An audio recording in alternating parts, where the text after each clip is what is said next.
¿Alguna vez has escuchado el término Local File Inclusion y no sabes lo que es o para qué sirve? O si te suena a término galáctico o simplemente tienes curiosidad de saber lo que es, entonces quédate y yo prometo explicarte. Yo soy Juan Michel y esto es Ciberseguridad Comprensible. Local File Inclusion es una vulnerabilidad que permite la inclusión local de archivos. Este fue el video de la semana. Mentira.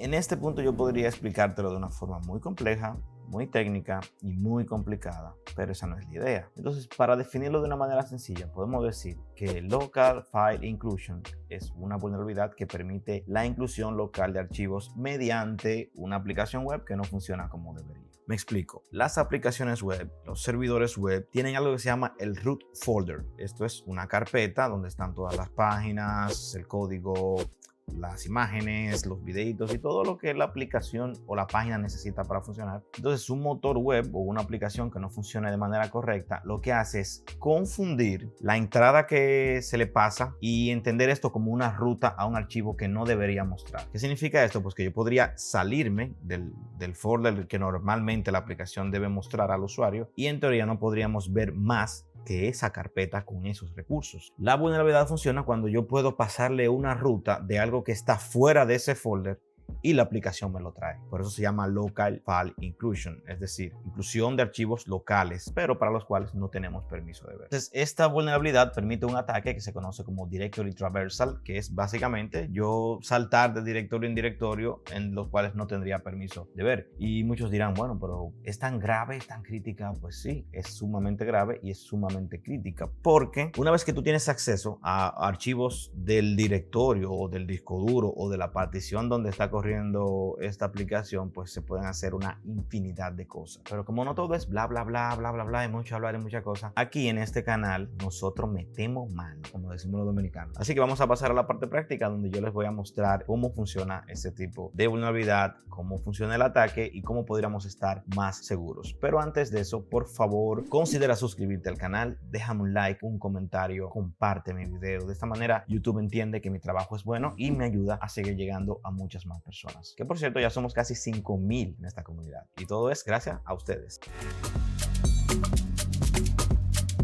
Ahora sí, vamos a la parte práctica. Muy bien, como había dicho anteriormente, la inclusión de archivos locales o LFI, es decir, Local File Inclusion, es una vulnerabilidad que se encuentra principalmente en servidores web. Entonces lo que vamos a ver es cómo directamente en un servidor web o en una aplicación web es posible explotar esta vulnerabilidad y el impacto que esta podría tener. Es decir, no pasar por los controles correctos todo lo que se introduce en la aplicación web. Para esto vamos a maximizar esto y vamos a ir directamente a una página que específicamente para los fines se llama lfi.com. Entonces básicamente esta es una página común y corriente. Lo primero que se necesita para probar si una aplicación web o un sitio web es vulnerable al Local File Inclusion es que necesitamos un parámetro. Un parámetro es algo como la parte de la URL final que termina en algo similar a esto. A ver, por ejemplo, sería algo que diga file igual a tal cosa. Esto que tenemos aquí es un parámetro y este parámetro obviamente necesita de un valor. Por lo general ese valor apunta a un recurso dentro del directorio de la aplicación web o el directorio de la página web. Esto podría ser, por ejemplo, imagen o cualquier otro valor que apunte a un recurso que está dentro de esta página web. En este parámetro se le puede introducir cualquier valor. Entonces, como necesitamos un parámetro, lo primero que tenemos es que buscar dicho parámetro. Muy bien, aquí tenemos un parámetro, el parámetro page, seguido del valor about. Aquí donde dice about podría apuntar a cualquier recurso dentro de la carpeta web en la que corre la aplicación. Y como dije anteriormente, en teoría el que navega o el que visita la página solamente debería ver lo que está dentro de esa carpeta, no nada que esté por fuera de ello. El problema viene dado que muchos desarrolladores o muchas páginas tienen en cuenta este tipo de cosas y en este parámetro permiten la entrada de cualquier otro tipo de valor y este valor no es sanitizado y este valor podría apuntar a información sensible dentro del servidor web que podría devenir en comprometer este servidor. ¿Y cómo funciona esto de Local File Inclusion? Pues sencillo. Aquí yo voy a colocar una serie de caracteres que serían, por ejemplo, uno de los más conocidos es el 2 punto barra 2 punto barra 2000 años más tarde.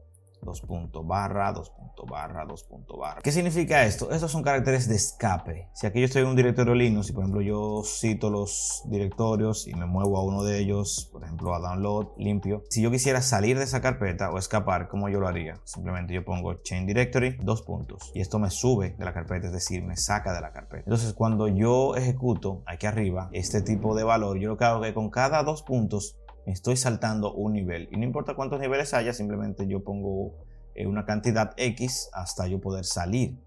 Entonces ya en teoría hasta aquí yo estoy fuera del folder que contiene la aplicación web. Y aquí yo podría entonces apuntar a cualquier otro recurso. Si es un servidor Linux, las aplicaciones web y los servidores web corren en servidores Linux, pues yo podría apuntar al archivo password, que es el archivo que tiene los usuarios del sistema. Entonces, como yo me sé la ruta, que la ruta es etc/password, si yo ejecuto y la aplicación está debidamente sanitizada y la aplicación no es capaz de reconocer que esa entrada no debería pasársele a este parámetro, él me va a traer la información.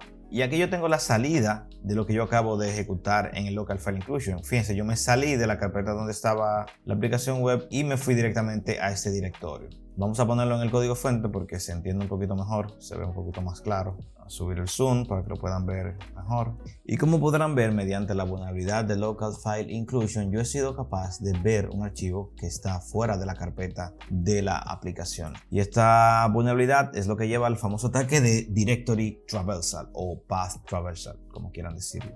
Que significa básicamente que yo puedo saltarme de directorios viendo la información que existe en estos. Y quizás alguno diga, bueno, pero no es tan crítico, simplemente se ve un poco de información, bla, bla, bla.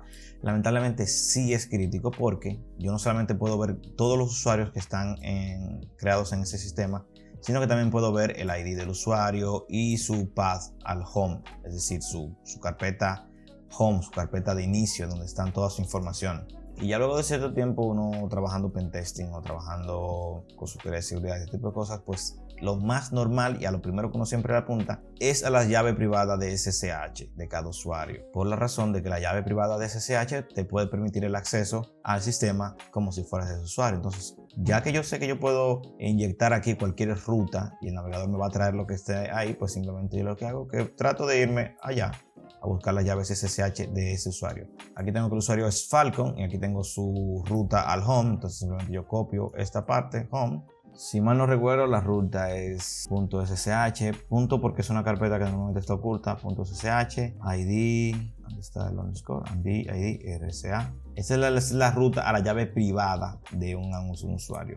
Cuando ejecuto, si me voy aquí un poquito más abajo, aquí la tengo. Voy a poner un poco más grande para que la vean. Con la llave privada de SSH de un usuario, yo puedo acceder al sistema sin necesidad de saberme su contraseña. Simplemente con el usuario y la llave. Entonces, ¿qué haré con esta llave? Pues simplemente yo la voy a copiar y me voy aquí a la terminal. Voy a limpiar pantalla. Entonces yo lo que voy a crear un folder que se llama LFI. Le digo make dir LFI. Ahora me muevo a él. Dentro del directorio no tengo nada. Ok, limpio. Entonces aquí yo voy a crear mi llave privada. Voy a decirle nano llave. Dentro de nano voy a pegar la llave privada. Grabo. Y listo. Ahora vemos que tengo un archivo que se llama llave. Limpio nuevamente. Me van a disculpar que siempre limpio porque es un asunto ya de, no sé, organización. Creo que me gusta trabajar así. Entonces a esa llave le vamos a cambiar los permisos. Le voy a poner 600 llave. Esos 600 la llave, clic de nuevo, fico, llave. Ahora con esta llave vamos a entrar al sistema. Como muy sencillo, yo digo SSH-I, la llave, el nombre del usuario, en este caso Falcon, y la dirección, que es de servidores, lfi.home. Vamos a explicar este comando. Mediante el comando SSHI, la I significa Identify File, es decir, yo le estoy diciendo que utilizaré este archivo para identificarme el nombre del usuario, arroba, el servidor o el host donde quiero conectarme. Aquí podría ir la dirección IP, igual funcionaría. Si ejecuto, me dice que si acepto el uso de esas llaves, le digo que sí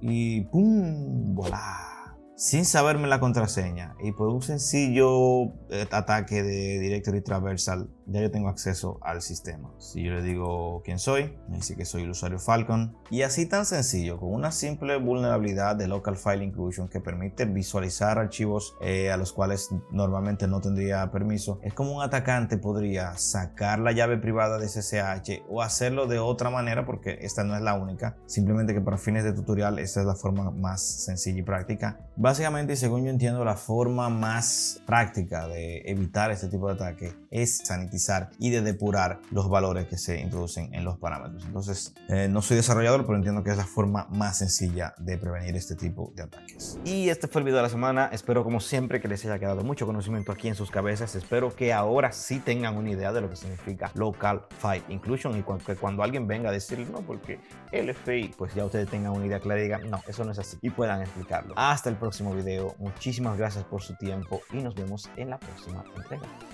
Chaito.